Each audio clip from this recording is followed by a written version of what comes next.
Selamat pagi, yang saya banggakan pada hari ini kita akan melanjutkan kuliah kita mengenai induksi EM karena di pertemuan-pertemuan sebelumnya kita sudah belajar tentang medan listrik, kemudian juga kemarin kita sudah menuntaskan bagaimana arus listrik itu bisa menghasilkan medan magnet, ya. Jadi listriknya sudah, magnetnya juga sudah.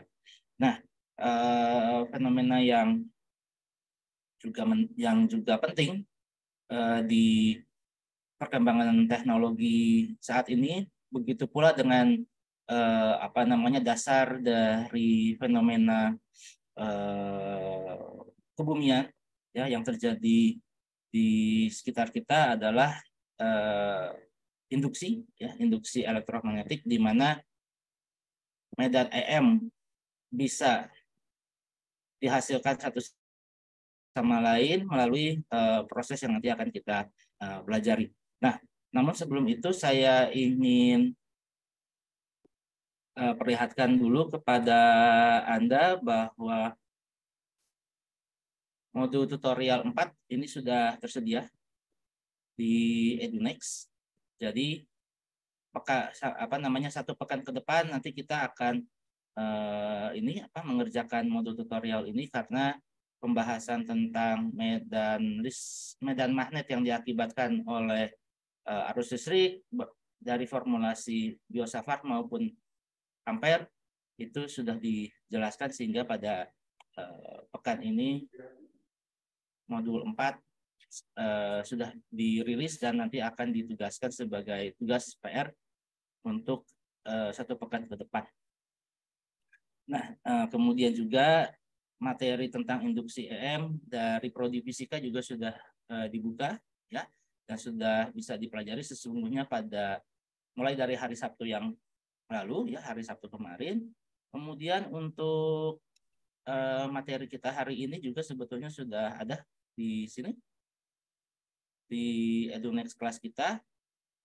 Tinggal nanti di perbaikan-perbaikan atau misalnya nanti tambahan-tambahan materi yang terkait itu bisa nanti diupdate, gitu ya, nanti di-upload ulang dan lain sebagainya.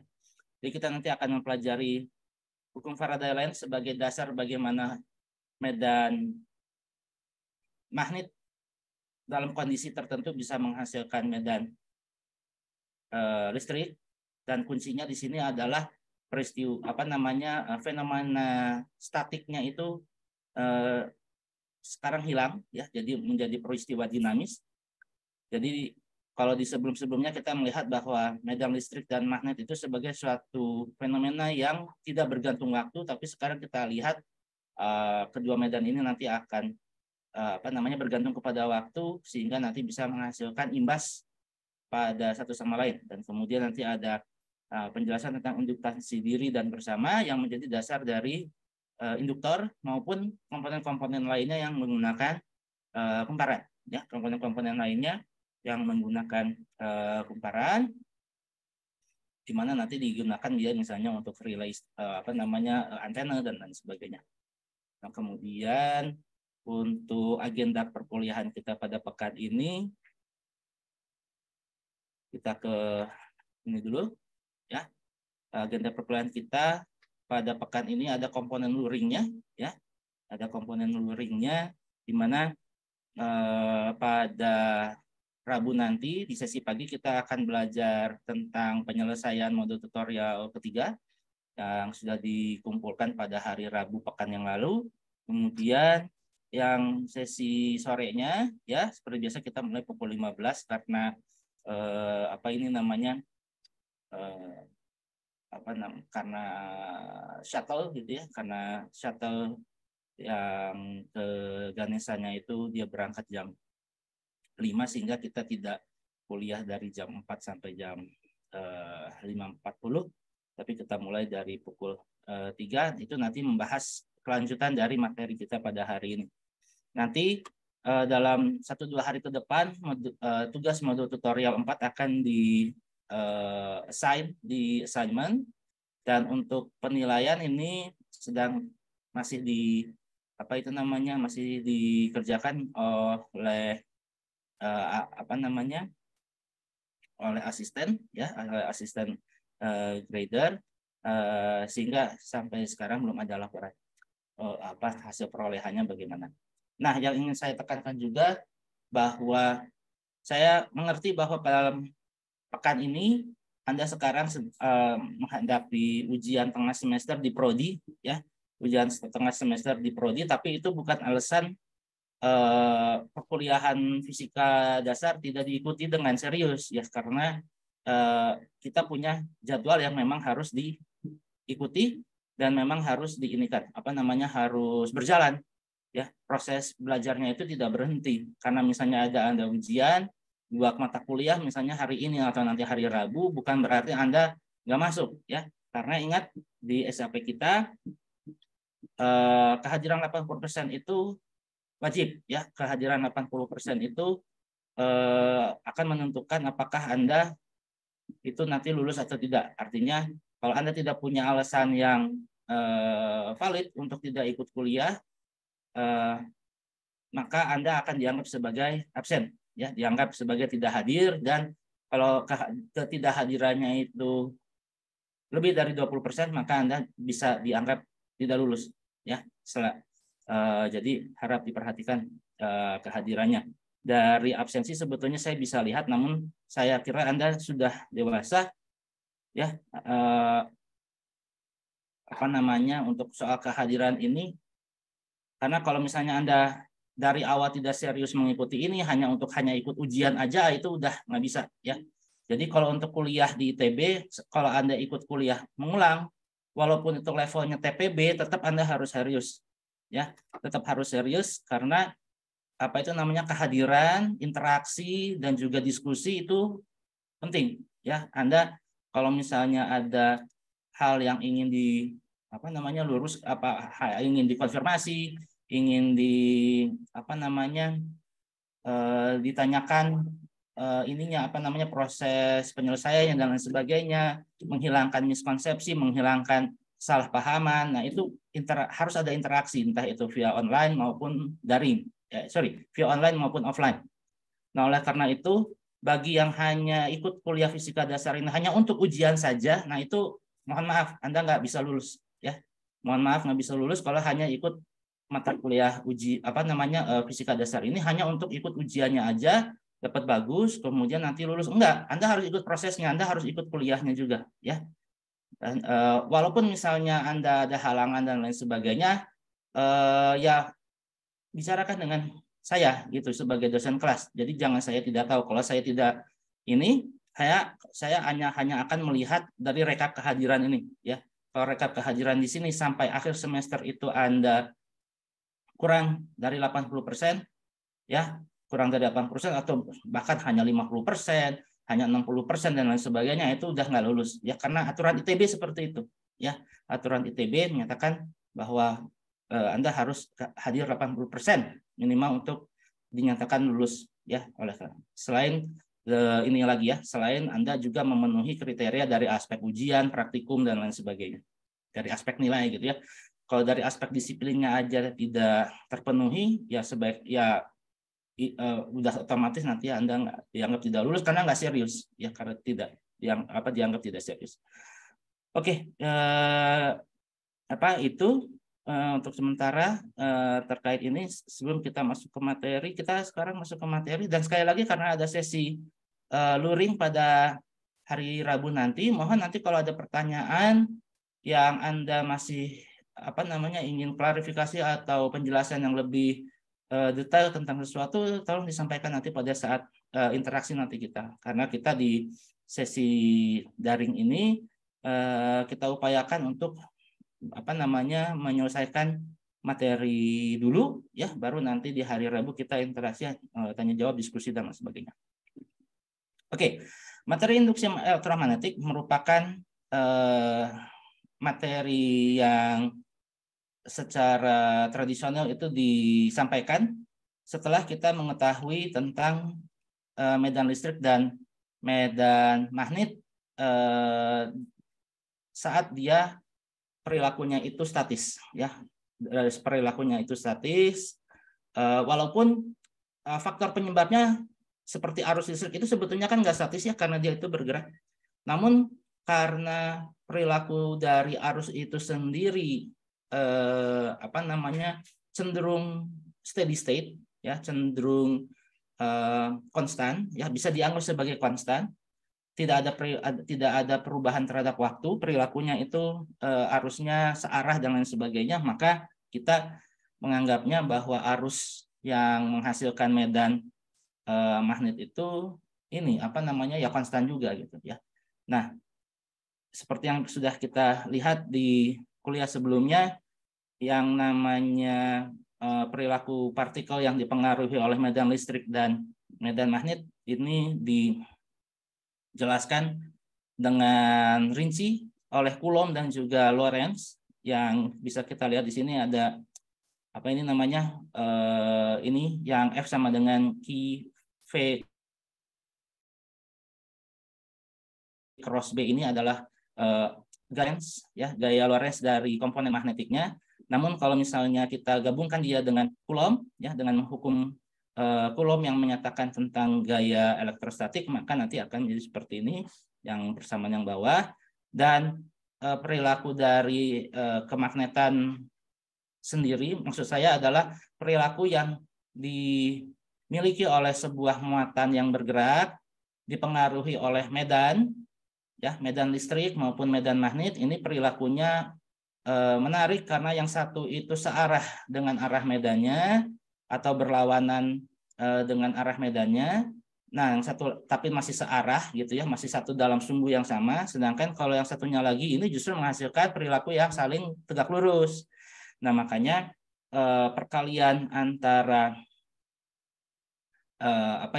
medan listrik terhadap partikel maupun partikel terhadap medan magnet ini berbeda. Kalau yang ini dia perkalian biasa, kalau yang ini dia perkalian silang. Perkalian silang karena efek yang ditimbulkannya ini adalah saling tegak lurus, sehingga kita mengenal aturan tangan kanan yang pertama, ya, yang menyatakan perilaku dari gaya magnet ini terhadap arah geraknya dan juga medan magnet yang mempengaruhinya. Kemudian kalau misalnya muatan-muatan itu berada dalam satu jalur yang seragam seperti dalam kabel listrik gitu ya, kabel yang digunakan untuk menghantarkan arus listrik, maka muatan-muatan tersebut sekarang terakumulasi menjadi arus, dan arus ini, ya, jika dipengaruhi oleh medan magnet maka akan menghasilkan gaya magnet yang perilakunya juga tegak lurus, ya, terhadap arah pengaruh medan magnet dan juga arah daripada laju muatannya atau arusnya itu. Nah, sehingga persamaan yang sebelumnya yang Q V cross B ini menjadi I cross L B, ya. Kalau di sini ditulisnya ILB sin theta, sebetulnya ini persamaan persamaan vektornya. Kalau saya boleh kasih catatan di sini, persamaan vektornya itu adalah sama dengan F ditulis secara vektor adalah sama dengan I dikalikan L. L ini adalah panjang dari segmen kawat ini dikroskan dengan B. Jadi QV, ya, QV yang ada pada muatan bebas sekarang kalau di arus dia menjadi IL, ya, karena dia difokuskan atau terkonsentrasi dalam si kabel ini gitu ya, dan arahnya ini juga seragam, ya, arahnya ini seragam antara satu muatan dengan muatan yang lainnya, sehingga kalau kita hitung berapa besarnya, nah ini dapat segini. Jadi ini besarnya dari F, besarnya, ya, ingat ini besarnya, ini adalah yang ini. Tapi kalau persamaan ininya, persamaan komplitnya, persamaan vektornya adalah yang ini. Nah, selanjutnya setelah kita belajar tentang efek yang dihasilkan oleh medan magnet terhadap muatan, kita lalu belajar tentang B-nya itu sendiri, ya. Dari mana B itu berasal? Nah, B itu berasal dari arus listrik, ya. Jadi bukan arus listrik yang ini. Ini adalah arus listrik yang kalau kita di elektrostatik ini adalah si muatan bebas, ya. Jadi muatan bebas yang ini ataupun arus yang mengalir pada kawat ini kita anggap sebagai si tesnya, si tes objeknya gitu loh. Tes objek yang mengalami gaya karena pengaruh medan. Tapi medannya itu sendiri dia berasal dari mana? Medannya itu sendiri dari Biot-Savart dan Ampère dinyatakan sebagai berasal dari arus, ya. Jadi magnet utara selatan yang ini di dalamnya ini juga terjadi arus, ya, terjadi pergerakan arus yang arahnya nanti akan menghasilkan medan yang tegak lurus terhadap arah si arus itu sendiri, arus yang ada di dalam magnet ini sendiri gitu. Ya, jadinya dengan demikian untuk menghasilkan B, kata Biot-Savart dan juga Ampère, pasti dia dihasilkan oleh suatu arus yang berada di tengahnya gitu loh, yang menjadi sumbernya. Nah, kalau Biot-Savart ini adalah formulasi yang umum, dia bisa diaplikasikan untuk segala jenis geometri yang nantinya akan menghasilkan medan magnet. Jadi kalau misalnya kita menganalisis magnet yang bentuknya misalnya tapal kuda ataupun setengah lingkaran ataupun bentuk-bentuk yang tidak beraturan atau medan magnet bumi dan lain sebagainya, itu bisa digunakan ini persamaan Biot-Savart dengan tentu saja kita harus menghitung integral daripada lintasan si arusnya itu. Nah, sedangkan kalau Ampère, ya, kalau Ampère ini sendiri dia merupakan teknik perhitungan yang menyederhanakan hukum Biot-Savart, namun dengan catatan bahwa geometri dari benda yang menghasilkan B-nya ini harus bersifat simetris, seperti misalnya kawat panjang tak berhingga, lembaran tak berhingga, kemudian kemarin juga sudah dicontohkan kalau misalnya bentuknya itu seperti solenoida, toroida, dan lain sebagainya, nah ini juga bisa digunakan hukum Ampère. Nah, dan efek yang dihasil, dan ini dari hukum Biot-Savart dan juga Ampère juga menghasilkan bagaimana perilaku arus yang menjadi sumber medan terhadap medan yang dihasilkannya. Kalau misalnya arusnya ini bergerak ke atas, ya, mengalir ke atas, maka nanti medan magnetnya akan berlawanan arah jarum jam. Nah, ini yang disebut sebagai aturan tangan kanan yang kedua untuk menyatakan bagaimana perilaku sumber arus terhadap medan yang dihasilkannya, ya. Dan di sini bisa kita lihat arah daripada medan ini adalah rotasional. Jadi dia melingkari daripada si ini, ya, melingkari daripada si sumber arus. Dan kalau ditulis dalam kerangka koordinat tertentu, maka kita menggunakan kerangka koordinat polar yang yang si arahnya ini dia arah sudut, ya, arah sudut atau V-topi seperti ini. Nah, kemudian kita juga sudah mempelajari bagaimana cara menggunakan hukum Ampère. Ini ada cara-caranya. Silakan nanti dilihat lagi di video perkuliahan yang pekan lalu bagaimana untuk menggunakan ini runutannya. Tapi sekali lagi jangan terintimidasi oleh bentuk daripada persamaan ini, karena sebetulnya persamaan integral lintasan B.ds sama dengan mu0 I enclosed ini sebetulnya bisa diterjemahkan dalam bentuk yang sangat sederhana, karena B itu akan nanti kita cari, ya, kita mencari B-nya itu bagaimana, sehingga yang harus kita hitung itu sebenarnya hanyalah integral lintasan dari ds. Integral lintasan dari ds kalau bentuk geometrinya sederhana, kemarin sudah bisa kita lihat dari beberapa contoh, tinggal kita menghitung keliling atau panjang gitu, ya, keliling dari lingkaran. Misalnya kalau bentuk daripada kawatnya itu silindris, penampangnya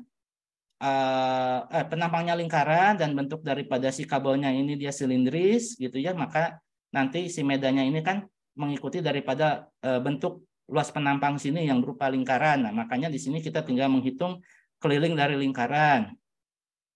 Kalau misalnya bentuknya itu solenoid, maka tinggal menghitung keliling daripada apa itu namanya kotak, gitu ya.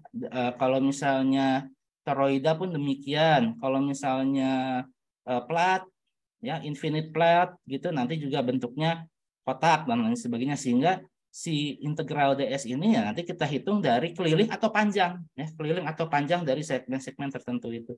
Nah, yang penting satu lagi adalah bagaimana menentukan IN close. IN close-nya ini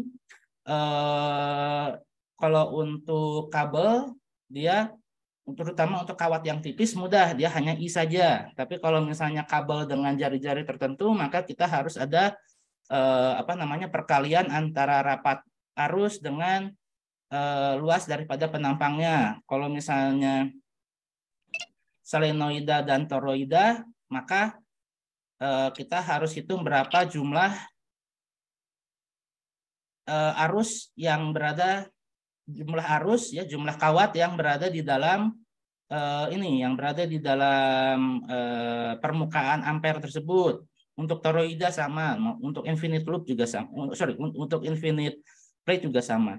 Ya, sehingga nanti akhirnya nanti kita bisa dapatkan ekspresi ini ya, B sama dengan mu 0 NI untuk solenoida, yang nanti di pekan depan kita akan gunakan ini untuk arus bolak-balik ya, untuk menghitung induktor, induksi ya, induktansi itu nanti kita, atau di kuliah ini nanti kita di apa namanya salah satu contoh persoalan kalau menemui induktansi yang dihasilkan oleh kumparan atau solenoid, nanti akan muncul nih ekspresi B-nya adalah sama dengan mu 0 N kecil dikalikan I, di mana N kecil ini adalah apa namanya rapat arus ya, rapat lilitan kawat ya, rapat dari lilitan kawat. Jadi ini adalah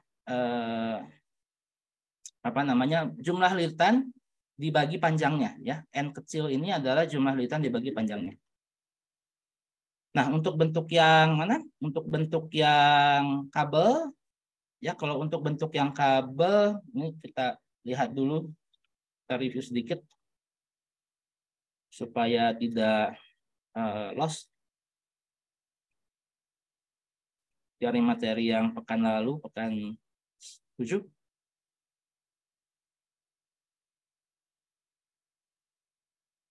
Ada, saya mungkin nanti akan nambahkan yang ini ya, bentar. Yang rangkuman, nah ini rangkuman. Atau, oh tapi ini nggak ada persamaannya ya.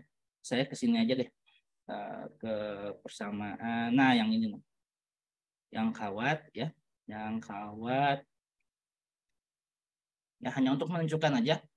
Hanya untuk menunjukkan aja kalau misalnya kita punya kawat tipis ya, maka nanti B-nya adalah mu 0 I per 2 PR, dan ini adalah seperti rumus yang jadi hafalan andalan mahasiswa kalau misalnya blank gitu ya, sama seperti kalau di hukum Coulomb E sama dengan kaki per R kuadrat gitu ya, walaupun kaki per R kuadrat itu hanya valid untuk geometri tertentu ya, untuk geometri muatan diskrit ataupun muatan kontinu yang ditinjau dari jari-jari yang luar, jari-jari yang di luar gitu ya, dan lain sebagainya. Nah ini juga sama, kalau misalnya kita punya kawat yang sangat panjang, maka B-nya adalah mu 0 I per 2 PR. Kemudian kalau misalnya solenoida tadi sudah didapatkan, B-nya sama dengan mu 0 I dikalikan NL ya, mu 0 dikalikan N dikalikan dengan I ya, mu 0 dikalikan I dikalikan dengan N. N ini adalah rapat lilitan ya, rapat lilitan yang ini. Kemudian kalau toroida nanti seperti ini ya, mu 0 I jumlah lilitan dibagi 2 pi 1 per R. Sedangkan kalau misalnya yang ini infinite plate, dia menjadi mu 0 rapat arus ya, rapat arus itu adalah I dibagi A ya, I dibagi A, jumlah apa ini namanya, jumlah arus ya yang dihasilkan oleh kawat-kawat ini dibagi 2 dan lain sebagainya. Nah, dan bentuk-bentuk yang lainnya ya itu nanti punya B yang masing-masing, dan untuk solenoid dan juga kawat panjang ini umumnya sering kita gunakan nanti di aplikasi selanjutnya, terutama yang solenoida ini. Nah, kita kembali lagi ke bagian ini, ya. Jadi dari kuliah yang lalu telah diketahui bahwa arus searah I dapat menghasilkan medan magnet B yang melalui formulasi dari melalui percobaannya Ørsted dan kemudian diformulasikan oleh Biot-Savart dan Ampere. Nah, kemudian arus searah I yang berada dalam pengaruh medan magnet dapat menghasilkan gaya magnet Fm yang dikemukakan oleh Ampere, dan sebetulnya dia melengkapi apa yang disampaikan oleh Lorentz untuk muatan bebas Q0 dalam pengaruh medan medan B dan juga medan E. Jadi melengkapi. Jadi FILB itu ya, FILB itu sebetulnya di sini disebutkan bahwa dia itu diformulasikan oleh Ampere sebagai validasi dari Lorentz. Lorentz-nya itu kan QV cross B. Tapi kalau QV-nya itu berada dalam arus listrik, maka dia menjadi IL cross B. Nah, IL cross B-nya ini sebetulnya dia divalidasi oleh Ampere tahun 1815. Dan Lorentz ini sendiri sebetulnya merangkum dari Coulomb, ya, yang menyatakan muatan bebas juga bisa dipengaruhi oleh medan luar, medan listrik, dan juga kalau Lorentz melengkapinya dengan medan magnet. Nah, baik Q, E, V, ya, baik muatan bebas atau muatan sumber, kemudian medan listrik, kemudian potensial listrik, kemudian arus listrik, kemudian medan magnet, dan juga gaya yang diakibatkan oleh E dan B, ini dalam kuliah-kuliah terdahulu tidak, dalam kuliah-kuliah dalam 8 pekan ini tidak berubah terhadap waktu, artinya dia konstan gitu ya. Nah, yang berubah itu adalah beberapa hanya terhadap posisi dan juga sifat bahan. Kadang ada dielektrik sama non dielektrik, kemudian kalau magnetik mungkin nanti akan ada material magnetik dan lain sebagainya. Tapi belum jelas ya bahwa kalau misalnya I atau arus listrik menghasilkan medan magnet, ini sudah diketahui dari hukum Biot-Savart dan Ampere. Tapi apakah B secara kebalikannya bisa juga menghasilkan I gitu, ya? Apakah sekarang medan B, medan magnet bisa menghasilkan arus atau B bisa menghasilkan E gitu. Jadi kalau misalnya demikian, maka kita akan punya ini saling kebergantungan antara E dan B, artinya E dan B itu nggak bisa dipisahin sebetulnya, ya, bahwa E dan B itu tidak bisa dipisahin secara fisisnya dia tidak bisa terpisahkan. Dan harusnya kalau kita sekarang di kelas mengulang, bagi rekan-rekan di sini yang sudah belajar medan EM, medan elektromagnetik, pasti ngerti bahwa ya ada keterkaitannya, tapi keterkaitannya itu seperti apa? Nah, ini yang akan dijelaskan oleh Faraday lens di sini. Jadi nanti kita akan lihat Faraday lens itu eksperimennya gimana, kemudian kita mengenal flux magnet, kemudian aplikasi dari Faraday lens sendiri, kemudian bagaimana hukum Faraday lens ini diaplikasikan untuk induktansi diri, induktansi bersama, dan menghitung energi dalam induktor, ya, sehingga kita tahu prinsip kerja dari induktor yang merupakan bagian dari ini juga tujuan dari fisika dasar tujuan dari fisika dasar 2A bagian yang kedua adalah mempelajari bagaimana perilaku dari rangkaian arus bolak-balik, ya, terutama untuk induktornya, ya, karena induktor tadi disebutkan berasal dari kumparan yang dibentuk seperti solenoida, dia nanti dialiri oleh arus, ya, bisa dialiri oleh arus listrik searah maupun bolak-balik, ya, sehingga nanti menimbulkan efek yang efek yang berbeda, ya, efek yang berbeda. Dan bisa nanti kita lihat bagaimana L ini sendiri juga bisa digunakan untuk mengumpulkan energi dan sebetulnya juga mengirimkan, ya, seperti yang tadi saya sampaikan bahwa L-nya itu digunakan untuk transformator, untuk menurunkan tegangan, ataupun untuk mengirimkan sinyal via antena dan lain sebagainya. Nah, Sebagai refresh, ya mungkin dulu waktu Anda kuliah di tahun lalu sudah pernah mendapatkan materi ini, ya, entah itu secara konsen, entah itu secara apa namanya bertahap ataupun secara tidak tetap, gitu ya. Maksud saya adalah waktu kuliah yang apa namanya waktu kuliah tahun lalu saya nggak tahu Anda dapat dosennya siapa, mungkin cara penyampaiannya berbeda, tapi seharusnya gambar ini sudah pernah dijelaskan bahwa yang namanya eksperimen Faraday tahun 1832 itu diamati bahwa arus listrik yang terukur pada sebuah coil solenoida atau kumparan seperti ini ternyata muncul, gitu ya, dalam kondisi di mana kalau misalnya sebuah magnet batang ini digerak-gerakan menjauh dan juga mendekat, gitu ya.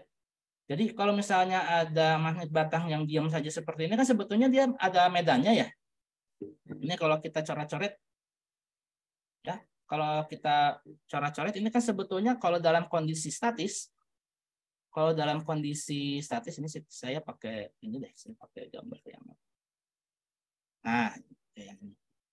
Dalam kondisi yang statis itu kan sebetulnya magnet batang ini kan dia punya medan ya.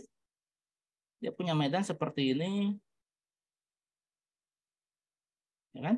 Di mana yang dari kutub utara dia keluar, dan di kutub selatan dia masuk gitu kan ya. Ini saya gambarnya aja kurang baik. Nah, ini kan dalam kondisi statis ini ada medan magnet mempengaruhi coil, tapi dia nol bacaannya. Nol. Tapi ketika magnet ini digerak-gerakan, mendekati dan menjauh, ini kan sebetulnya juga ada ya.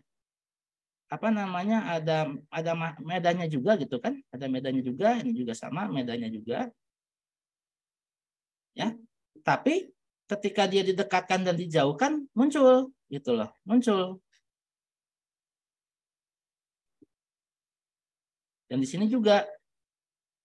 Jadi si medan yang didekatkan dan dijauhkan ini ternyata menghasilkan nilai B itu yang membesar dan juga mengecil, gitu ya. Kalau didekatkan berarti kan medannya ini kan semakin besar ya ke sini. Tapi kalau dijauhkan dia mengecil. Nah, ketika jadi di sini dalam percobaan ini kita dapatkan bahwa ketika B-nya ini konstan dia nggak ada apa-apa, tapi ketika B-nya ini dibuat membesar atau mengecil, ya dia akan menjadi arus, gitu ya. Dia akan menjadi arus yang terukur pada ampermeter ini. Nah, sehingga dari sini dicetuskan bakal yang namanya bukan B-nya ya yang menghasilkan arus tersebut, tapi perubahan dari B itulah yang menghasilkan arus ya. Nah, sehingga nanti kita akan mendapati yang namanya konsep flux. Ya.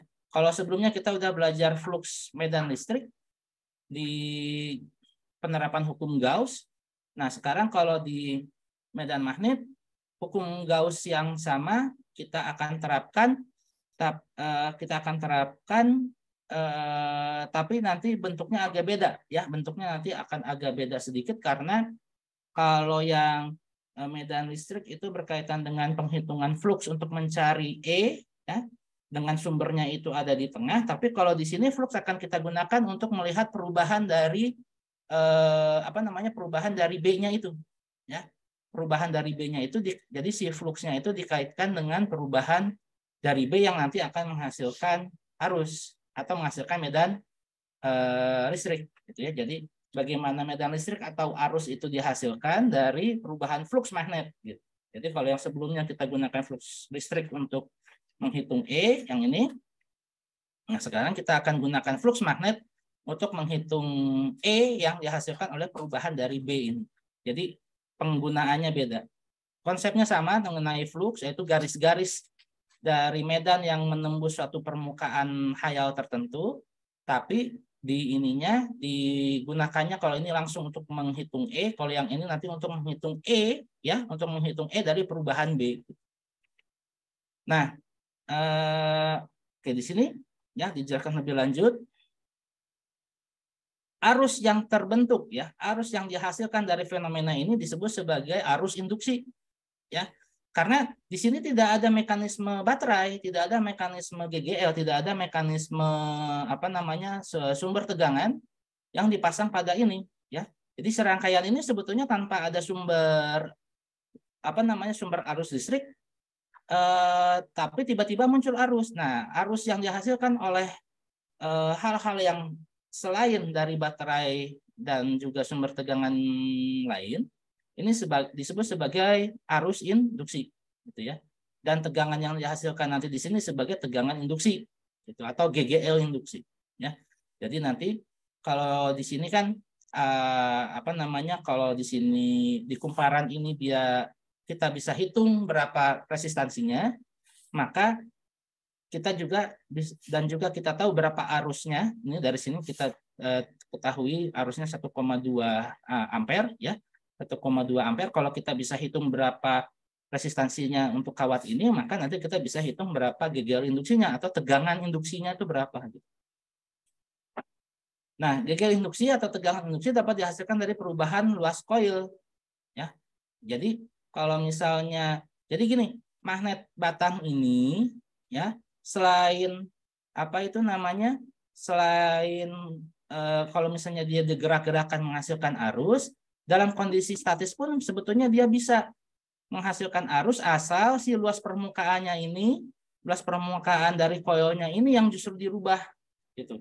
Tapi tentu saja dalam eksperimen Faraday ini kan nggak bisa, ya, nggak bisa begitu saja. Jadi kalau misalnya apa ini namanya, kalau misalnya magnet batangnya ini dibuat diam, kemudian yang si luas permukaan daripada si ininya, daripada si solenoidanya ini dibuat berubah-ubah, sebetulnya dia juga bisa menghasilkan arus, gitu. Jadi nanti kita bisa lihat bahwa flux magnet ini nanti baik itu komponen B maupun komponen A-nya, baik itu luas maupun medannya, kalau diubah-ubah itu dia nanti akan bisa menghasilkan medan listrik atau arus listrik. Nah, makanya apa ini namanya, in example. Jadi untuk contoh yang ini, contoh yang eksperimen Faraday maupun contoh yang ini, ya, di mana luas dari ini, ya, dari satu kumparan atau satu rangkaian ini, kalau misalnya luasnya ini diubah-ubah, ya, ini juga menghasilkan tegangan dan arus yang diinduksi, karena coil merupakan, ya, coil yang ini, kumparan ini juga merupakan bagian dari complete circuit, yaitu rangkaian yang penuh, rangkaian yang apa ini namanya, yang sempurna, gitu ya, atau rangkaian yang tertutup, gitu ya. Nah, kemudian if the circuit were open, kalau misalnya sirkuitnya ini terbuka, maka tidak akan ada arus, ya. Kalau misalnya ininya terbuka, maka tidak ada arus. Tapi kalau misalnya tertutup seperti ini, kemudian kita ubah-ubah luasnya, jadi luas yang ini nih,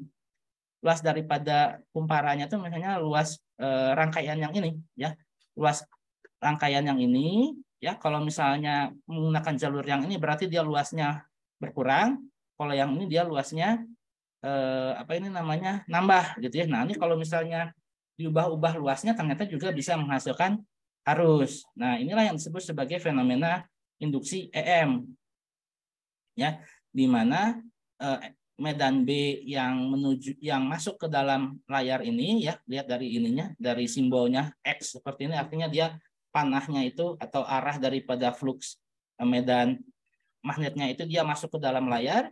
Nah, itu dia menghasil, dan kemudian ada interaksi dengan I yang ini, ya, I yang ini, maka ini, ya, apa namanya, akan menghasilkan arus, gitu ya, menghasilkan arus pada kawat ini dan dia bisa terukur, ya, seperti itu. Nah, ini adalah disebut sebagai fenomena induksi elektromagnetik, ya, di mana B menghasilkan kelistrikan, seperti itu. Nah, sebagaimana flux listrik, flux magnet juga dapat diilustrasikan sebagai banyaknya garis medan yang menembus suatu permukaan, di mana flux listrik yang dihasilkan oleh medan B pada permukaan yang luasnya dA adalah seperti berikut. Jadi kalau misalnya ini ada permukaan, ini ada medan magnet yang menembus permukaan ini, maka kita bisa menghitung flux. Fluxnya itu adalah komponen yang tegak lurus dari B, ya, komponen tegak lurus dari B dikalikan dengan surface-nya, dikalikan dengan luas permukaannya, ya, sehingga nanti sehingga menghitung flux nanti kita menggunakan perkalian titik karena kita lihat ada kesearahan antara permukaan dengan ini ya. Kalau permukaan ini nanti arahnya ke atas ya, ke arahnya ini ke atas, sedangkan B yang walaupun miring seperti ini dia punya komponen yang ke atasnya juga. Nah, makanya nanti dihitung seberapa besar komponen yang sama ya, sehingga nanti kita bisa hitung berapa fluxnya. Nah, ini sebetulnya kita udah pernah ya waktu hukum Gauss, tapi yang ini E dan dia ininya tertutup ya, permukaan daripada si ininya disebut sebagai harus permukaan tertutup. Kalau yang di sini enggak ya, di sini enggak. Jadi ini dia hanya sebagai permukaan biasa saja ya, permukaan biasa saja yang ditembus oleh medan B ini ya. Nah, dalam penerapannya nanti kita tinggal ketahui saja ini luas permukaannya apa, kotakkah atau misalnya lingkarankah atau misalnya luas permukaan bentuk tertentukah, kemudian nanti di ini kan nilai B-nya ya, dikalikan dengan B-nya maka nanti kita dapat fluxnya. Nah, seperti juga di medan listrik, kalau misalnya garis-garis yang menembus permukaan ini banyak, maka ini nanti fluxnya akan banyak ya. Fluxnya akan nilainya besar. Tapi kalau misalnya garis-garis yang menembus permukaan ini kecil ya, maka nanti nilai fluxnya akan juga kecil. Nah, sehingga the magnetic flux ya, nilai dari magnetic flux itu proporsional sebanding dengan jumlah garis medan yang menembus daripada permukaan ini. Jadi semakin besar flux maka akan semakin besar garis medan yang menembus. Kalau fluxnya itu kecil maka si flux medan, kalau fluxnya itu kecil maka garis-garis medan magnet yang menembus permukaan ini juga sedikit gitu ya. Nah, tadi kita sudah lihat eksperimen dari Faraday yang menunjukkan bahwa perubahan flux magnet atau itu namanya bentuk daripada flux magnet yang membesar dan mengecil saat dia didekatkan dengan solenoida ini merupakan perubahan diinterpretasikan ya atau dijelaskan sebagai flux magnet pada suatu permukaan yang dibatasi oleh suatu lintasan tertutup akan mengakibatkan adanya GGL atau mengakibatkan tegangan pada sini ya. Ya. Jadi di sini ya, untuk kasus pertama saat si medan ini didekatkan muncul arus yang seperti ini, berarti ada beda tegangan antara yang ini sama yang ini ya. Yang ini tegangannya tinggi, yang ini tegangannya rendah, makanya dia mengalirnya ini searah jarum jam seperti ini. Tapi pada saat medan magnet ini dijauhkan, si tegangannya ini kebalikannya, yaitu yang ini menjadi tegangan yang lebih tinggi atau potensialnya lebih tinggi, yang ini potensialnya lebih rendah, sehingga beda tegangannya atau GGL-nya menghasilkan arus yang berlawanan arah jarum jam. Nah, GGL ini ya karena dia berasal dari perubahan flux magnet, maka Faraday juga menyimpulkan ya. Jadi Faraday ini melakukan eksperimen dan juga memformulasikan bahwa yang namanya besar GGL induksi yang timbul ya, GGL-nya itu adalah sama dengan integral lintasan dari EDS ya. Ini kalau kita masih ingat waktu belajar apa itu namanya beda potensial ya. Beda potensial adalah sama dengan integral EDS itu adalah sama dengan perubahan dari flux magnet terhadap waktu. Nah, ini di sini komponen waktu sekarang menjadi masuk di sini. Kalau sebelum-sebelumnya diferensiasi atau turunan terhadap waktu nggak ada ya. Sekalinya waktu kemarin itu kita lihat ada turunan itu adalah waktu mempelajari hubungan antara E dengan tegangan ya. Ya, jadi ini misalnya ini ya, ini tegangan ya atau beda tegangan sama dengan integral E. Nah, kebalikannya kalau misalnya kita ingin mencari E dari tegangan, maka kita melakukan yang namanya operasi gradien. Nah, itu yang terakhir kali kita menggunakan diferensiasi atau turunan adalah di sana, tapi turunannya terhadap jarak. Nah, kalau di sini ini keturunannya terhadap waktu karena menunjukkan adanya perubahan flux ini terhadap waktu. Kadang dia membesar, kadang dia mengecil. Nih, dari proses ini ya, dari proses ini pada saat dia ini digerak maju seperti perubahan flux terhadap waktu. Nah, kemudian ini juga sama. Pada saat dia karena kalau logikanya dia adalah terhadap jarak, misalnya ini didekatkan ya, misalnya ini didekatkan kemudian diam gitu ya. Ini misalnya ini saya ilustrasikan aja ya. Ini misalnya ini adalah kumparannya, ini batang magnetnya. Ya. Misal benda ini adalah batang magnet dan ini kumparannya. Jadi kalau misalnya begini, dia nggak ada arus. Nah, pada saat digerakkan, dia muncul arus. Tapi pada saat dia digerakkan kemudian saya diam, ya itu ternyata juga nol. Gitu. Jadi maksudnya, kalau misalnya eksperimennya adalah ini kumparan, ini magnet, kalau misalnya si magnetnya ini didekatkan, tapi dia tidak dalam kondisi bergerak, artinya dia dibuat statis tapi dia mendekati, nah itu si GGL-nya tetap aja nol gitu. Ataupun kebalikannya, ketika magnetnya ini dijauhkan tapi si magnetnya ini dijauhkan tapi dalam posisi yang diam gitu ya, seperti ini, kemudian di sini. Nah, ini berarti perubahan terhadap jarak. Perubahan jarak terhadap jarak ini ternyata nggak signifikan, tidak menghasilkan GGL. Yang justru signifikan itu pada saat dia digerakkan seperti ini gitu. Ya. Artinya ada ada perubahan terhadap waktu gitu ya. Ada perubahan terhadap waktu atau ada faktor kecepatan di situ yang ini yang diperhitungkan. Ada bukan kecepatan, sebetulnya itu laju ya. Ada faktor laju atau turunan sesuatu terhadap waktu itu tadi yang justru lebih berperan daripada si kuantitasnya itu sendiri. Nah, makanya dalam formulasi Faraday disebutkan ya seperti ini ya. Disebutkan seperti ini bahwa perubahan dari flux magnet ya, berapa banyaknya garis yang menembus luas daripada si solenoida tersebut itu ya yang menghasilkan GGL ya. Itulah yang nanti akan menghasilkan GGL. Nah, kemudian ini juga ada faktor negatif ya. Ada faktor negatif yang ini sebetulnya berasal dari lens ya. Makanya nanti kita sebut dia sebagai hukum Faraday lens, karena lens nanti yang akan memberikan koreksi faktor negatif di sini, bahwa faktor negatif di sini yang nanti akan memberikan seperti ini. Kalau misalnya ini didekatkan ya. Kalau ini misalnya didekatkan, maka maka pada saat ini didekatkan, maka pada sini ya, pada solenoida ini akan muncul yang namanya medan yang melawan gitu ya. Muncul medan yang melawan daripada perubahan ini ya, karena sebetulnya si solenoida ini ingin kondisinya tuh normal-normal saja seperti ini ya.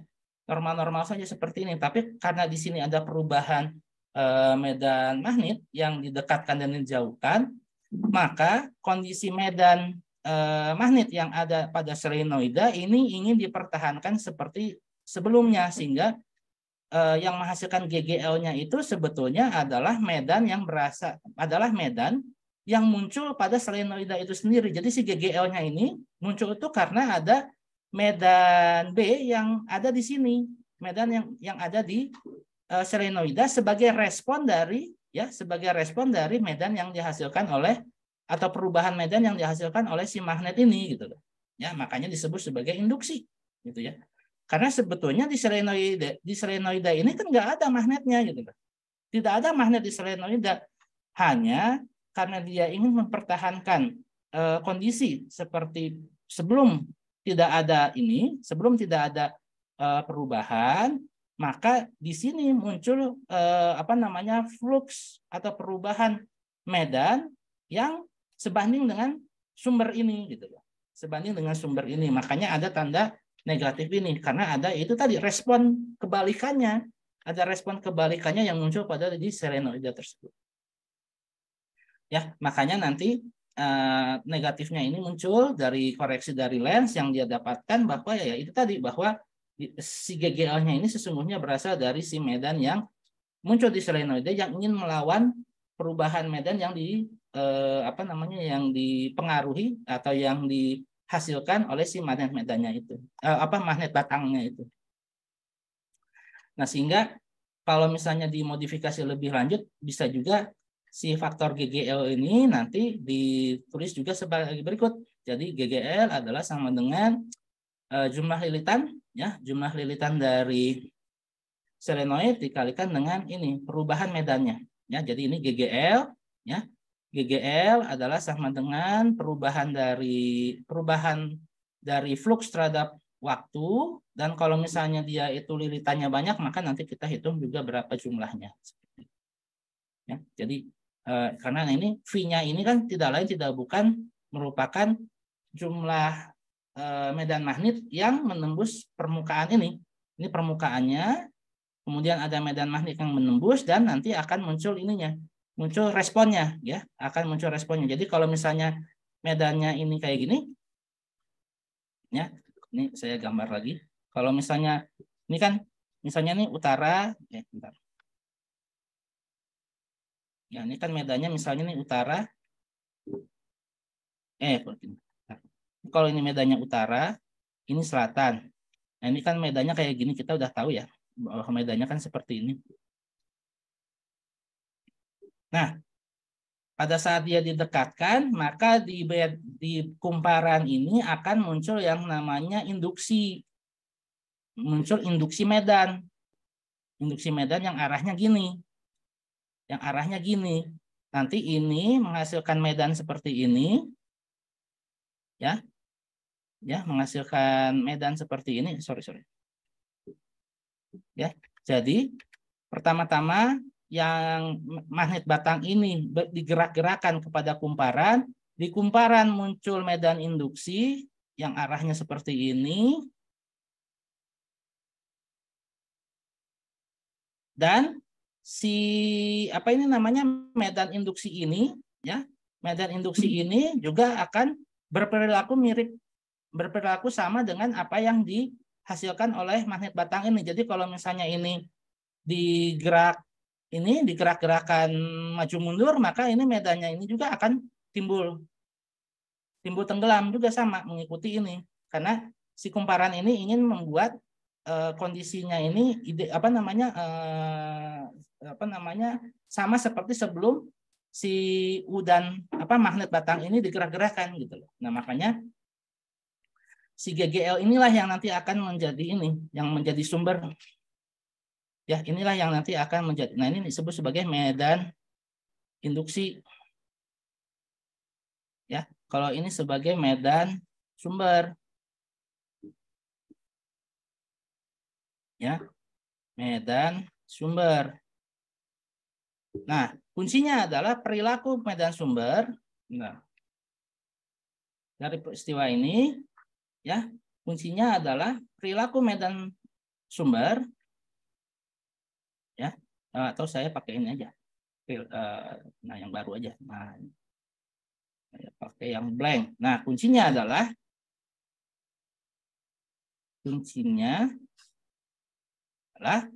perilaku medan sumber dilawan, ya, dilawan oleh medan induksi.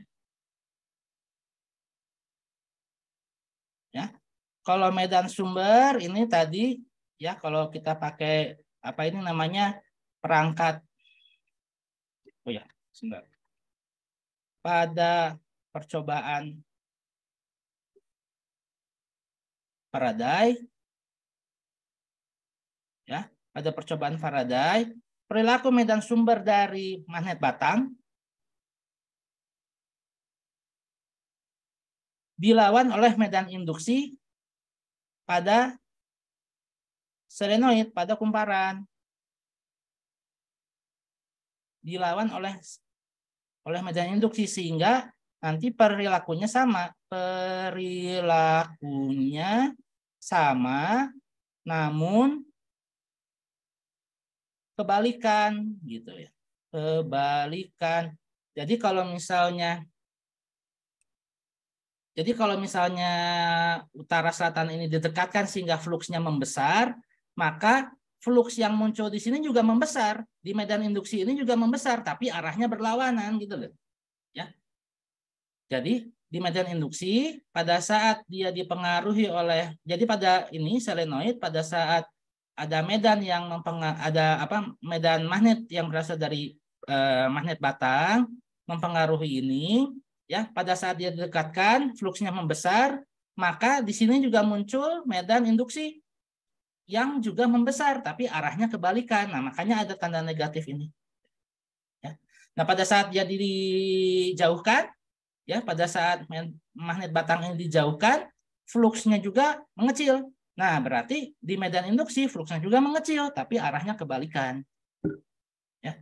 Jadi itulah yang nanti akan menghasilkan ini. Jadi ini sumbernya. Jadi GGL sama dengan minus N perubahan flux terhadap waktu, sesungguhnya ini adalah flux yang terjadi, yang terdapat pada kumparan, ya, pada kumparan. Atau ini adalah flux induksi sebetulnya nih, flux induksi yang terdapat pada kumparan merespon perubahan flux dari magnet batang, dari sumber. Ya. Nah, ini kalau yang ininya menyatakan kebalikan. Ya. Sedangkan N ini, kalau yang N ini kan ini ya jumlah lilitan gitu ya. Jumlah lilitan. Nah, ini GGL. GGL atau dalam kurung delta V gitu ya, beda tegangan. Dari beda tegangan pada rangkaian listrik, kalau ada tegangan, ada rangkaian listrik, listriknya punya resistansi, maka nanti muncul yang namanya arus induksi. Ya. Jadi flux yang dihasilkan di sini ini sebetulnya bukan flux yang dihasilkan oleh si medan magnet batang, ya, tapi adalah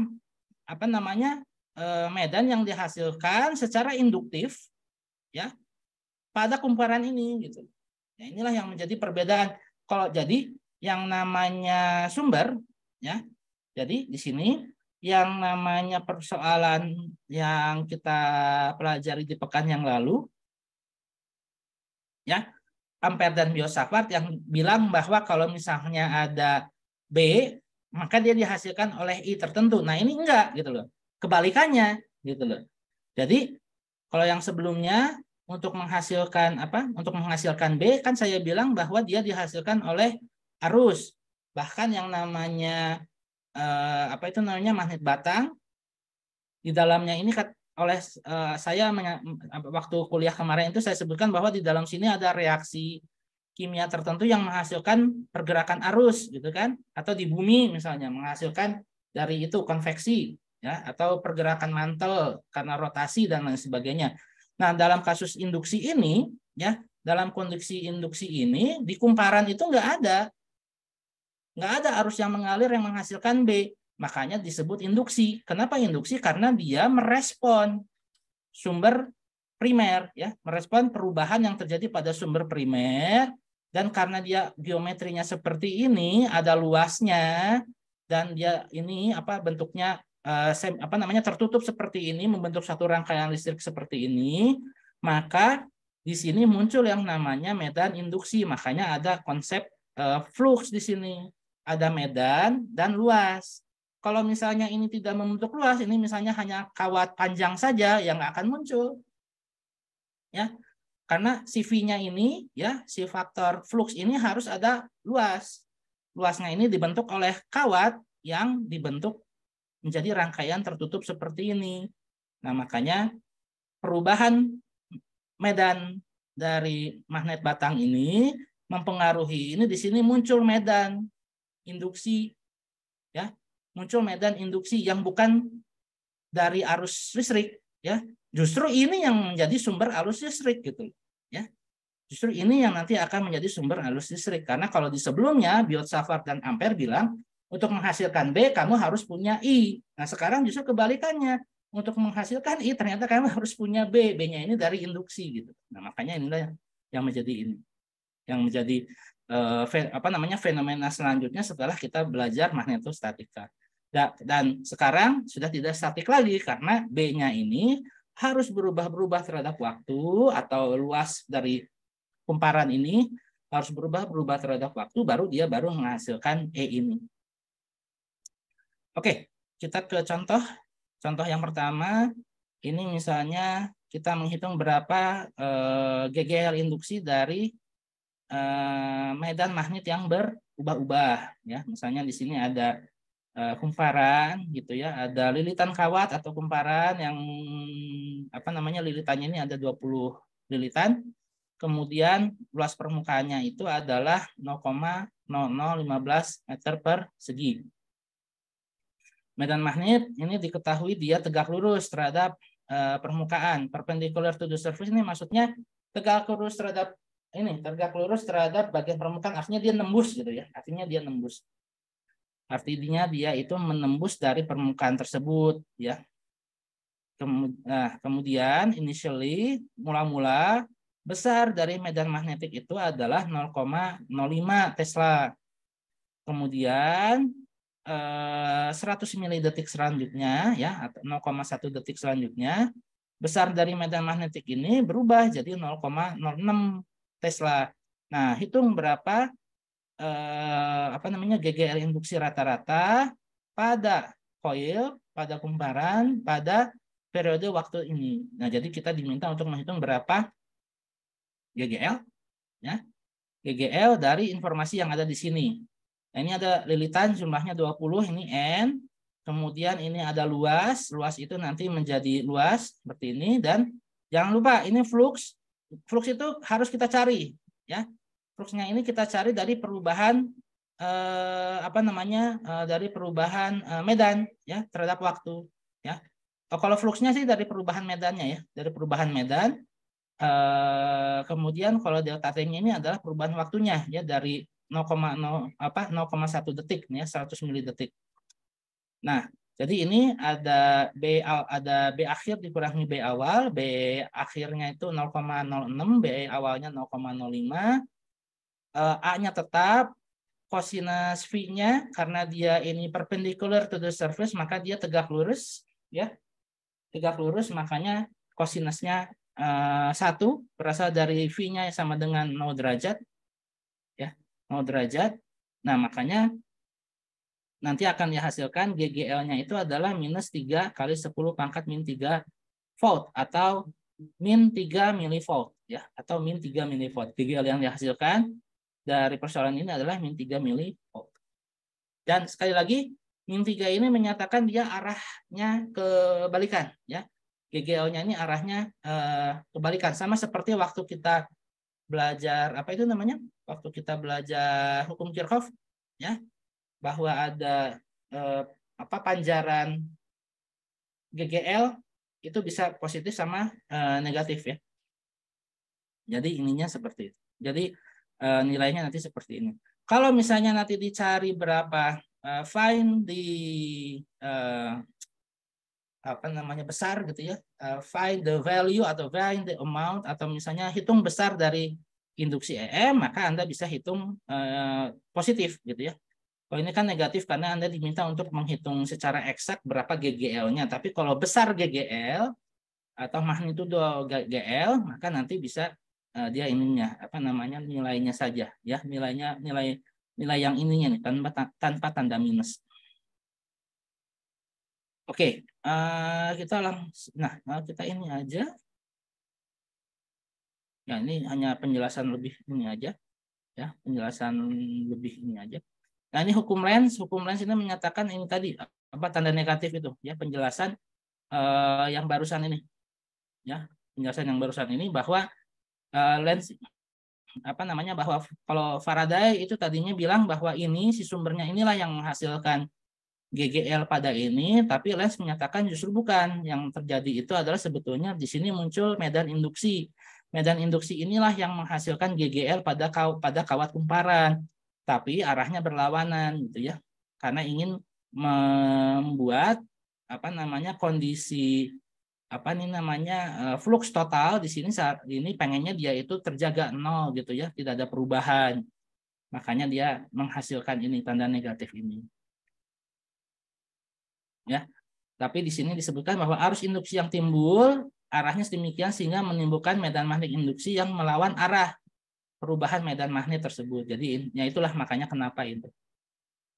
Oke, ini apa namanya? Nah, ini apa namanya kalau misalnya ini ya, kalau misalnya apa ini namanya? Nah, jadi skemanya untuk hukum lain ini kalau misalnya ada medan magnet yang dihasilkan oleh magnet batang seperti ini ada kumparannya di sini, kemudian luas daripada kumparan ini ditembus oleh medan seperti ini, maka dengan aturan tangan kanan yang kedua bisa kita tentukan nanti arusnya ini adalah seperti ini ya. Arusnya nanti adalah seperti ini. Nah, kemudian kalau ditanya nanti arus induksinya gimana ya. Kalau ini kan arus yang dihasilkan oleh si ini.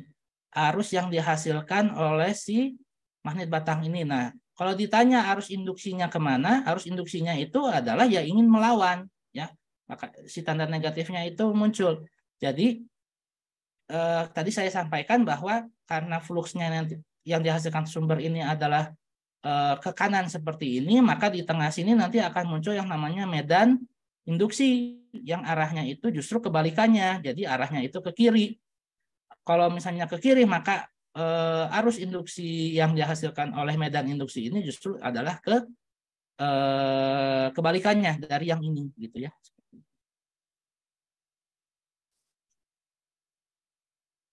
Nah, oke, nah ini penjelasan yang lebih ini lagi, lebih panjang lebar lagi, tapi saya kira kita skip aja. Karena nanti kita akan masuk ke sini misalnya nih ya, ke persamaan yang ini. Jadi ya apa namanya salah satu cara untuk memodifikasi apa ini namanya GGL, persamaan GGL yang tadi ya. Karena setelah persamaan ini muncul, kemudian orang-orang listrik itu kemudian ingin mengupayakan bagaimana kalau misalnya kita bisa menghasilkan GGL gitu ya dengan mekanisme yang berbeda. Kalau yang tadi percobaan Faraday itu magnetnya yang digerak-gerakan, ya, magnetnya yang digerak-gerakan. Atau kemudian percobaan yang satunya lagi adalah kalau misalnya magnetnya ini statis, ya, magnetnya ini dibuat diam, tapi ini si luasnya, ya, si bentuk daripada luas kumparannya itu dia dibesar kecilkan. Nah, tapi bisa juga ininya dimodifikasi menjadi seperti berikut, ya. Dimodifikasi seperti berikut. Jadi luasnya sama, ya. Luasnya sama, kemudian medannya juga sama, gitu ya. Medannya dibuat diam, ya. Medannya ini dibuat diam tidak bergerak, tapi dia bukan medannya dibuat diam. Si sumber daripada medan magnetnya itu dibuat diam sehingga dia B-nya itu konstan.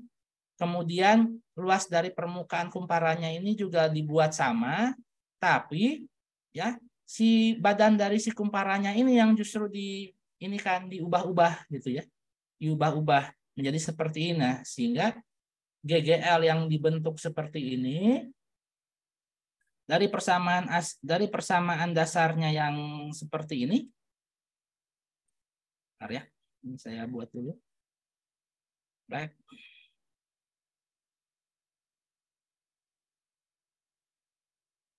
Jadi persamaan yang sudah kita kenal nih. Oh, atau nggak usah. Kayak ini aja. Nih, dari ini ya, dari apa ini namanya? Dari persamaan flux yang tadi sudah kita kenal, si komponen A-nya ini sekarang kita urai menjadi panjang dikalikan dengan panjang kali lebar. Panjang dikalikan dengan lebar. Jadi panjangnya itu adalah yang ini, ya. panjangnya ini atau ini tinggi dikalikan panjang gitu ya, tinggi dikalikan dengan panjang. Ini L-nya ini adalah ininya ya, tingginya ini ya, tingginya ini atau lebarnya lah ya, bisa juga disebut sebagai itu. Jadi lebarnya juga dibuat konstan, tapi dan X-nya juga sebetulnya konstan. L dan X-nya ini sebetulnya konstan, tapi pada saat dia dikenakan dengan medan magnet, si komponen X-nya ini dibuat membesar mengecil ya. Jadi bagian kotak yang dipengaruhi oleh B-nya ini dibuat membesar mengecil, membesar mengecil, membesar mengecil. Nah, sehingga dia fluksnya juga berubah terhadap waktu gitu. Nah, makanya dengan formulasi awal yang flux magnet sama dengan BA, A-nya diurai menjadi Lx atau apa namanya, lebar dan panjang ya. Lebarnya ini, panjangnya adalah ini. Nah, kemudian kita terapkan ke sini. Ya, kalau di sini tandanya nggak ada karena ini langsung karena ini langsung menghitung GGL-nya saja, tapi ini harusnya ini ada tanda negatifnya. Nah, sehingga GGL juga bisa dihitung dari BLV ya, ini persamaan induksi EM yang kita dapatkan di buku-buku SMA yang muncul pada saat kita memodifikasi persoalan Faraday lens yang tadi menjadi persoalan yang lebih yang selanjutnya gitu ya, atau yang alternatif, di mana sekarang justru salah satu dimensinya yang berubah, salah satu dimensinya saja yang berubah terhadap waktu. Nah, sehingga dengan demikian nanti kita akan dapatkan GGL pun bisa terjadi pada saat kumparan ini ya, pada saat rangkaian ini dengan lebar yang tetap ternyata punya komponen kecepatan arah X yang berbeda gitu ya, atau dia punya komponen X yang berbeda yang yang digerakkan, atau dia punya kecepatan tertentu. Nah, makanya GGL ini bisa dihitung, bisa didapatkan dari perkalian B yang ini ya, karena dari sini kalau bingung ya dari sini sebetulnya tidak ini, dari sini juga kok ya. Dari sini juga GGL adalah sama dengan perubahan flux terhadap waktu. Fluxnya ini ada B, ada A. Nah, A-nya sekarang diurai jadi panjang dan lebar. Nah, makanya saat komponen panjangnya itu berubah terhadap waktu, artinya dia punya kecepatan, maka GGL muncul dari B dikalikan dengan L. L ini adalah ininya, adalah lebarnya, dikalikan dengan V, perubahan panjangnya terhadap waktu. Ya, makanya ada muncul persamaan ini. Nah, kalau misalnya dia digerakkan keluar, ya, kalau misalnya dia digerakkan ke arah kanan, maka nanti arus yang muncul ini tadi searah jarum jam gitu ya. Sedangkan kalau misalnya si V-nya ini dibuat ke kiri, maka dia berlawanan jarum jam dan lain sebagainya. Ini sebetulnya berasal dari interaksi antara aturan tangan kanan 2 dan juga aturan tangan kanan 1, karena di sini juga ada faktor ada faktor gaya yang muncul dan lain sebagainya ya, sehingga ini nanti arah daripada si I-nya ya, arah daripada I-nya ya, kalau misalnya si medan magnetnya itu masuk ke dalam, maka arusnya nanti akan menjadi seperti ini gitu. Oke, induced current-nya ya, kalau misalnya ini kita ketahui berapa resistansinya, maka jadi si kawat ini misalnya kita tahu berapa resistansinya, nanti maka kita bisa hitung berapa arusnya ya. Jadi selain daripada arah arus yang nanti bisa searah jarum jam atau berlawanan jarum jam, bergantung kepada arah dari V-nya ini, besarnya adalah nanti kita dapatkan dari GGL BLV dibagi dengan resistansi ya. Oke. Nah, kemudian kalau untuk menghitung daya dan lain sebagainya ini tambahan saja. Ya, ini misalnya ini yang sama ya. Ini persoalan yang sama. Persoalan yang mirip, tapi sekarang si rangkaiannya ini dibuat seperti rel gitu ya. Dibuat seperti rel, kemudian rangkaian atas dan rangkaian bawah ini tadinya dia terbuka ya. Yang ini nih, kabel yang ini sama yang ini dia dibuat terbuka, tapi dia dibuat tertutup oleh batang logam yang ini ya. Jadi ini buka. Jadi yang ini ya, conducting rod ini adalah sebuah batang konduktor yang dipasang untuk menghubungkan kawat bagian atas dan bawah. Nah, sekarang ketika dia ini digerakkan ya, medannya ini digerakkan, maka dia akhirnya akan muncul arus gitu ya. Nanti akan ada muncul arus konduksi dan lain sebagainya. Nah, sehingga di rangkaian ini muncul arus dan apa namanya, kalau misalnya ini digerakkan ya, kalau misalnya si batang konduktor ini digerakkan ke kanan dipengaruhi oleh medan magnet yang arahnya ke bawah, maka nanti bisa muncul itunya apa namanya, bisa muncul apa itu namanya, gaya ya, bisa muncul gaya, dan peristiwa ini disebut sebagai motional EMF. Jadinya apa itu namanya, GGL yang bergerak itu atau motional GGF. Jadinya si batang ini kalau misalnya kita tempatkan di sini, nah itu nanti dia akan menghasilkan ini, bisa menghasilkan apa ini namanya, gerak ya, menghasilkan gerak pada si batang ini. Apa lagi? Ya, ini penjelasan panjang lebar tentang menghubungkan itu ya,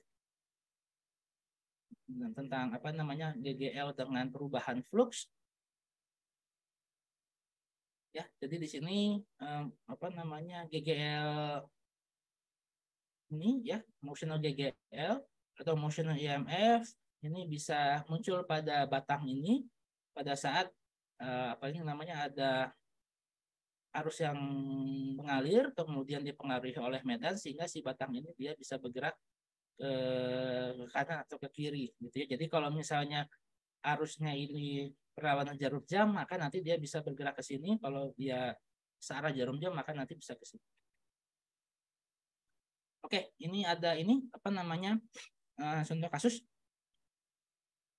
Nah, andai ada sebuah batang konduktor yang bergerak dengan kecepatan 5 meter per detik dan dia itu tegak lurus terhadap medan magnet yang besarnya 0,8 Tesla, dan diketahui si batang ini punya lebar 1,6 meter ya, dan eh, dan nilai resistansi listrik yang rendah, resistansinya dianggap negligible. Jadi jadi nanti yang akan, kalau misalnya kita diminta untuk menghitung berapa arus ya, ini berasal dari resistansi atau resistor yang dipasang pada rangkaian ini, dan di sini ada lampu. Lampu ini diketahui dia resistansinya atau hambatannya adalah 96 ohm. Nah, sehingga kalau dari persoalan ini kita diminta untuk menghitung berapa IMF-nya atau berapa GGL-nya. GGL-nya ini kita dapatkan ya. Ini di sini maksudnya GGL ya. Ya, di sini E-nya ini adalah GGL sebetulnya, bukan E medan listrik ya, salah. Jadi di sini GGL atau tegangan yang dihasilkan pada rangkaian ini itu berapa? Ya. Tegangannya ini berapa? Tegangannya ini berasal dari perkalian kecepatan daripada si ini conducting rail, daripada si rod ini, dari batang logam ini, kemudian besar daripada medan magnetnya, dan juga kecepatannya ya. Jadi dari 5 meter per detik, 0,8 Tesla sama 1,6 ya. Nanti didapatkan tegangan induksi ya, tegangan induksi atau GGL induksi yang muncul pada rangkaian ini adalah 6,4 volt, dan 6,4 volt ini digunakan untuk menyinari atau menghidupkan si lampu ini ya. Di lampu ini nanti ada arus yang ngalir di sini. Nah, arus yang mengalir di sini adalah GGL induksi 1,4 volt dibagi dengan ininya, apa namanya, nilai hambatannya, yaitu 0,067 ampere. Oke, apalagi ya, jadi yang namanya persoalan induksi di sini GGL ini bisa dihasilkan dari beberapa cara. Yang penting ada flux yang berubah ya. Yang penting itu ada flux yang berubah. Jadi bisa jadi si magnet sumber yang digerak-gerakkan, atau kumparan yang digerak-gerakkan, atau dimensi daripada kumparan yang diubah-ubah gitu ya. Jadi bergantung kepada persoalan ya, bergantung kepada persoalan yang dihadapi, maka yang namanya GGL ini akan muncul kalau misalnya ada medan magnet yang diubah-ubah terhadap kalau ada komponen flux medan magnet maupun luas dari permukaan yang diubah-ubah terhadap waktu. Ya. Oke. Nah, di sini ya, di sini karena kita sudah ketahui bahwa yang namanya tegangan atau GGL itu bisa muncul akibat adanya perubahan flux magnet terhadap waktu. Nah, makanya ada alat yang namanya induktor. Ya, karena dapat menimbulkan GGL, dapat menimbulkan besar tegangan, maka komponen listrik yang mempunyai kemampuan untuk menyimpan medan listrik sebagai sumber energi ini juga menarik untuk dibahas. Ya, komponen ini disebut sebagai induktor yang berupa kumparan kawat seperti ini. Ya, kumparan kawat yang dibentuk seperti ini, yang bentuknya sebetulnya agak berbeda dengan ini ya.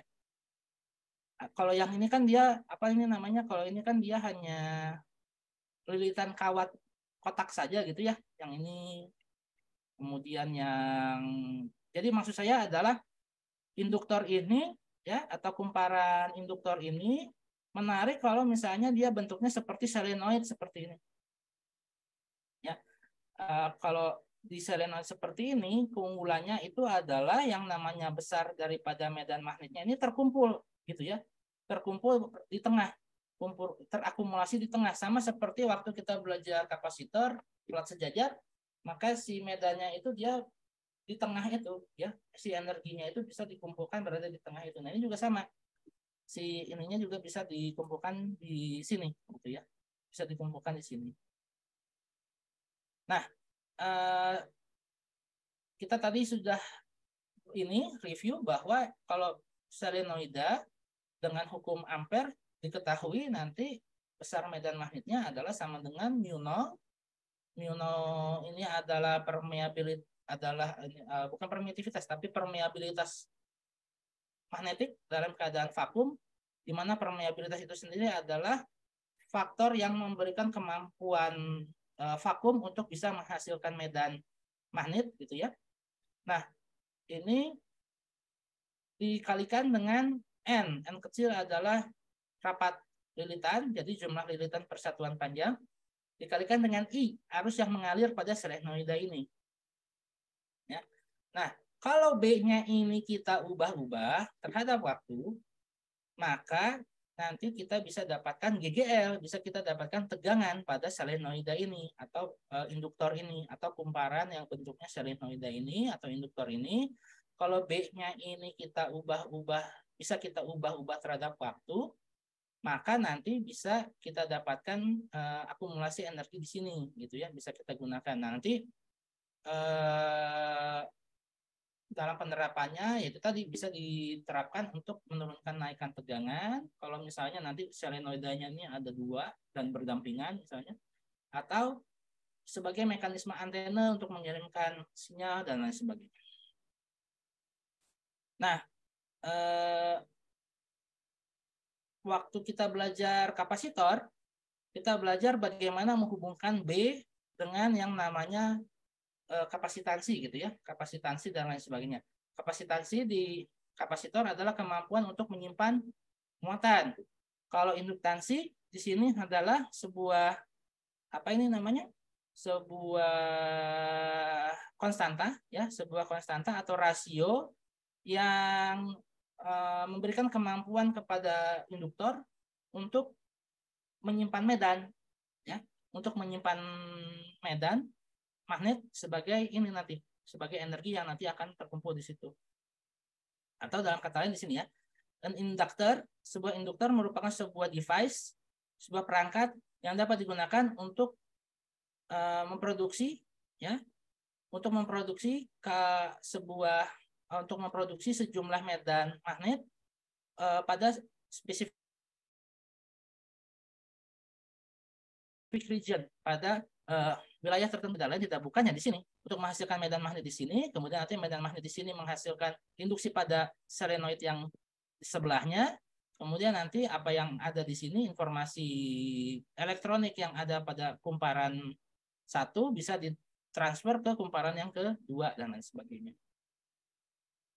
Nah, sehingga L atau induktansi itu dinyatakan sebagai rasio dari jumlah flux magnetik dikalikan dengan jumlah lilitan dibagi dengan arusnya, ya, dibagi dengan arusnya. Jadi ini ya, if a current is established through each of the n windings adalah jumlah lilitan gitu ya, jumlah putaran dari sebuah induktor, magnetic flux delta B ini V dari B-nya adalah flux magnet yang muncul karena adanya ini medan magnet yang menembus luas permukaan daripada solenoida ini dibagi dengan arus, ya, arus yang mengalir pada induktor ini, pada kumparan ini.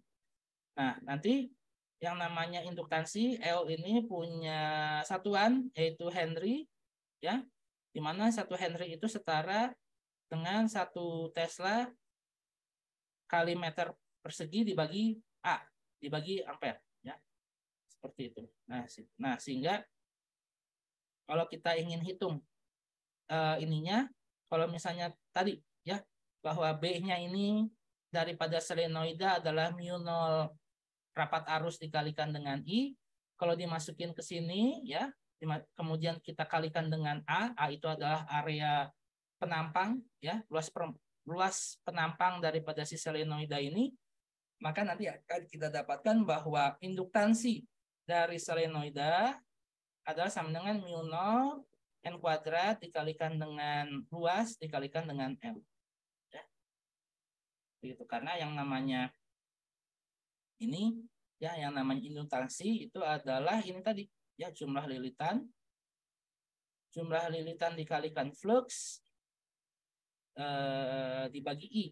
Makanya di sini I-nya hilang, ya. Makanya di sini I-nya hilang, justru si komponen ininya nambah nih. Komponen komponen lilitannya ini justru jadi N kuadrat dan lain sebagainya. Nah, dari pembahasan tentang filsafat dan hukum Ampere telah ditunjukkan bahwa adanya arus listrik yang mengarah pada suatu penghantar menyebabkan adanya medan magnet di sekitar penghantar tersebut. Besar medan magnet yang ditimbulkan oleh arus listrik sebanding dengan besarnya arus listrik. Misalnya seperti ini. Panjang kawat adalah mu0 dikali I dibagi 2 pi A. Loop lingkaran seperti ini, solenoida adalah mu0 N-in. Jadi ini menyatakan bahwa besar dari contoh ketiga geometri ini dinyatakan bahwa yang namanya besar medan magnet sebanding dengan arus. Medan magnet sebanding dengan arus, gitu ya. Jadi linear, gitu ya. Nah, sehingga apalagi nanti kita akan banyak fokus ke solenoida nih, ya. Banyak fokus nanti ke solenoida. Walaupun saat belajar magnetostatik kita banyak ngobrolin tentang kawat panjang, gitu ya, aplikasi kawat panjang dan lain sebagainya, tapi sebetulnya yang lebih banyak dipakai di arus listrik bolak-balik, antena dan lain sebagainya ini justru di solenoid. Tapi perilaku daripada ketiga bentuk ini itu sama, bahwa yang namanya panjang kawat, bahwa yang namanya besar medan magnet itu sebanding dengan besar daripada arus yang mengalir pada kawat tersebut, ya, baik itu kawat panjang, solenoida, loop lingkaran dan lain sebagainya. Nah, karena flux magnetik itu adalah sama dengan V sama dengan B dikalikan luas, dan karena B juga sebanding dengan I, ya, maka flux magnet juga sebanding dengan I. Jadi flux magnet ternyata juga sebanding dengan I, karena flux itu kan BA, luas dikalikan medan sebanding dengan arus. Nah, sehingga yang nanti si flux sebanding dengan arus gitu.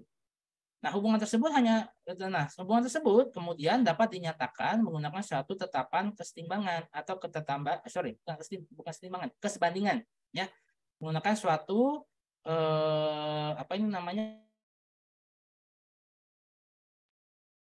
konstanta kesebandingan. Nah, sehingga antara ini ya flux dengan arus, maka ini ada L, ya. Tadi kan L adalah perbandingan ini, ya, perbandingan ini. Nah, ini penjelasannya, ya.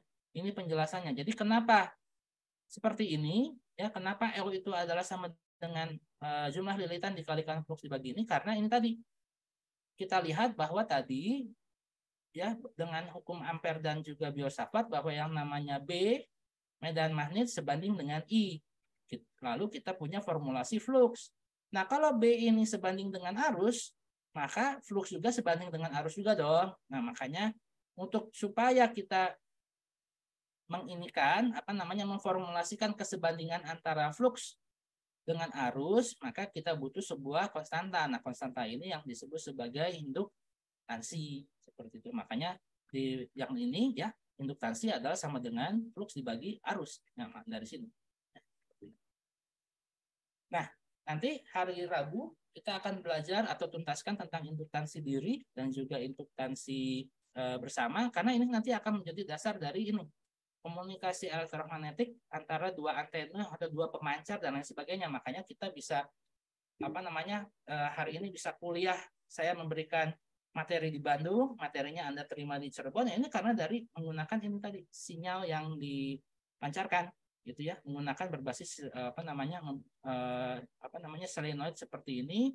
Dan tentu saja nggak hanya dua dari rumah saya ke tempat Anda, enggak kan, tapi juga ada ini kan, ada antena-antena BTS ya, dari menara-menara BTS itu dia ini kan, jadi informasi yang saya berikan di rumah di relay gitu ya, dipancar balik gitu ya, dipancar balik ke segala arah gitu ya, di segala arah, dan kemudian nanti bisa Anda terima seperti itu.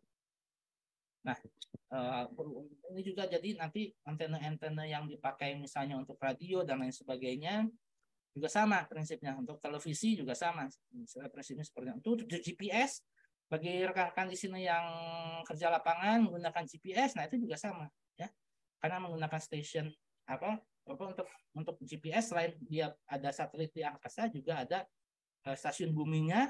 Stasiun bumi memberikan sinyal ke mana, ke satelit kemudian nanti ke HP kita gitu ya, sebagai penerima daripada positioning dan lain sebagainya. Nanti akan hari Rabu kita ini kan. Nah, kalau materi ini ya, contoh soalnya ini pada semester yang lalu ini sudah masuk ke dalam cakupan ujian 2 ya, materi ujian 2. Tapi kalau yang untuk yang semester ini kita tunggu ini ya, kita tunggu keputusan dari panitia ujian, mau cakupannya nanti kayak gimana ya, mau nanti cakupannya seperti apa, nanti kita tunggu keputusan dari panitia ujian. Tapi kalau untuk semester tapi kalau mengacu kepada tahun lalu, materi tentang induksi ya, materi tentang induksi EM ini munculnya di ujian 2 ya. Dia munculnya itu di mana ya? Nah, ini nih. Ya, yang ini. Soal 4, ada gambar di samping sebuah tongkat dengan panjang sekian digerakkan paksa sehingga memenuhi kelajuan sendiri. Nah, hitung berapa gigi induksi pada loop, berapa arus induksi pada loop, jadi arus yang muncul di sini ya, dan juga GGL-nya, dan daya yang harus dikerahkan agar dapat berdaya dengan kelajuan konstan dan sebagainya. Oke, nanti ini hari Rabu insya Allah kita bahas, dan juga dari contoh soal yang lain. Kalau ini materi kita saya cukupkan dulu, karena nanti hari Rabu kita lanjutkan dengan induktansi diri dan juga induktansi bersama. Kemudian untuk contoh soalnya nanti kita bahas, entah itu dari soal ujian ini maupun soal yang lain ya, karena nanti variasi soal kan bisa dari mana-mana gitu ya. Oke, saya kira itu saja dulu. Terima kasih atas perhatiannya. Kalau gitu kuliah kita hari ini kita tutup. Silakan nanti kalau ada pertanyaan dan lain sebagainya kita lakukan saat interaksi hari Rabu nanti. Oke, terima kasih. Selamat pagi. Sebelumnya saya stop dulu recordingnya.